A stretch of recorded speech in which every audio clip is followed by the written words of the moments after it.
लालची लकड़हारा। सोहनपुर गांव में रामलाल नाम का एक लकड़हारा रहता था। वो अपनी जीविका चलाने के लिए गांव के पास के ही जंगल से रोज लकड़ियां चुनता और उन्हें बेचकर कुछ पैसे कमा लेता था। इसी तरह उसका गुजारा चल रहा था। कुछ दिनों के बाद रामलाल की शादी हो गई। उसकी पत्नी बड़ी खर्चीली थी, इसलिए अब उतनी लकड़ियों को बेचकर घर चलाना मुश्किल हो गया था। ऊपर से रामलाल की पत्नी कभी नए कपड़े खरीदने के लिए तो कभी किसी दूसरी चीज़ों के लिए रामलाल से बार बार पैसे मांगती थी। अगर पैसे ना मिले तो रूठ जाती थी।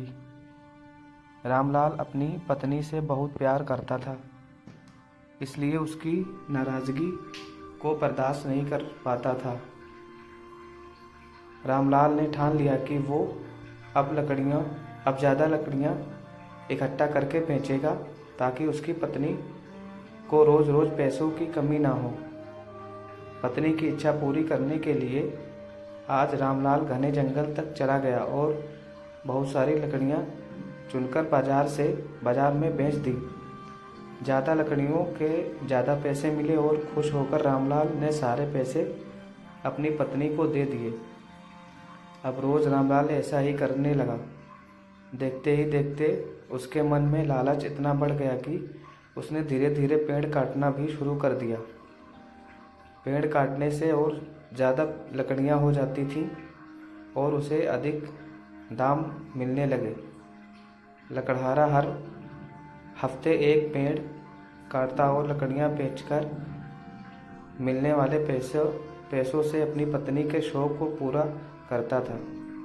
अब पैसे ज़्यादा आ रहे थे तो घर भी अच्छे से चल रहा था।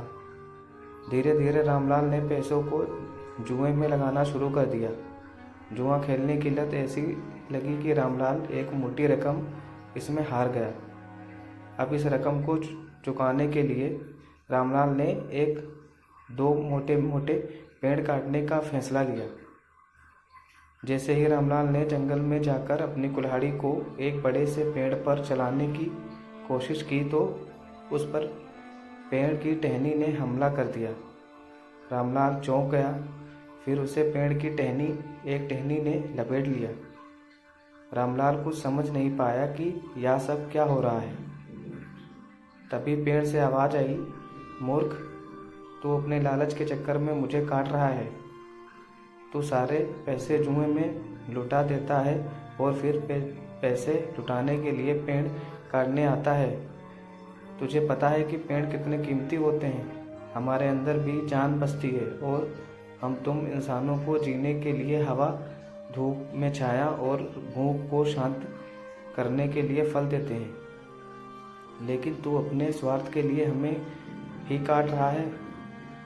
पेड़ ने कहा, आज तू रुक, यही कुल्हाड़ी में अब तेरे ऊपर चलाऊंगी। पेड़ की टहनी कुल्हाड़ी से रामलाल पर वार करने वाली थी कि वह गिड़गिड़ाने लगा। उसने माफ़ी मांगते हुए कहा, मुझसे गलती हुई है, लेकिन मुझे सुधरने का एक मौका दो।